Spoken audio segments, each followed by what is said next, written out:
Isang umaga, habang naglilinis ako ng table, bigla ako nagulat kay Kappa Girl.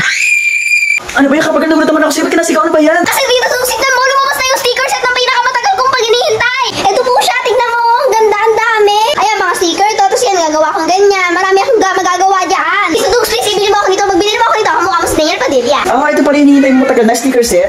Okay. Dahil mabait akong tito, at matagal na pala daw niya itong pangarap, kaya binili ko siya. Totoo niya, hindi ko rin talaga alam kung ano ba itong sticker set na to. Pero habang nag-unboxing ako, ang laki ng box ha. Pagbukas ko, ito pala siya, nakalagay siya sa storage box. At nung binuksan ko nga, sobrang organized niya. Ang daming mga anik-anik. Meron mga plastic na maliit, may bilog na pandikit. Ito daw pang icing. Ito yung lalagyan ng design. Syempre tali pang keychain. Ito naman pang design, mga sprinkles. Ito clip, pwede rin lagyan ng design. Ito 3D sticker. At mga sticker pa na makakapal. Sigurado ako magugustuhan to ni Kappa Girl. Kappa Girl, ito na yung sticker set mo!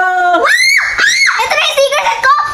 Eto nga, papakita sa akin ng Kappa Girl kung paano gumawa. Una namin kinuha yung heart shape na design. Tapos namimili na rin siya sa 3D sticker. At kumuha na rin kami ng icing. Nilagyan na namin ng dikit yung mga 3D sticker. At dinidikit na nga namin dito sa heart shape. Dagdag pa ako ng dalawang design para mas maganda. Ito pala ginagawa namin una ay keychain. Naglagay na nga din pala ako ng icing at saka ng mga sprinkle. Habang pinapatuyo ko tong keychain, nagde-design na rin si Kappa Girl sa hair clip. Naglagay din siya ng 3 sticker. At ito nga sinuot na niya dahil kamukha daw niya si Bini Aya. O, di ba guys, ang ganda? Meron akong magandang keychain. Meron pa akong magandang hair clip. O, di ba kamukha ko si Aya nung sinuot ko to? Nilagay nga namin sa plastic para bago-bago pa.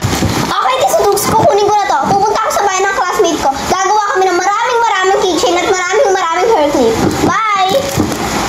Okay, Kappa Girl, ingat. Isang umaga, habang nagwawalis ako dito sa labas ng bahay ko, nakita ko si Kappa Girl na tumatakbo at sumisigaw at mukhang masaya siya.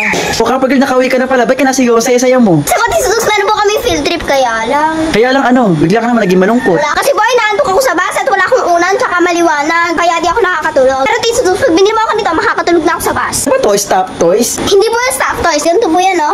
Pantaklog sa mata tsaka unan para makatulog ka sa bus. At gusto ko itong bear. Bear, ibili mo sa akin, ha? Pag binili mo ako nito, Tito Dugs, kamukha mo si Daniel Padilla.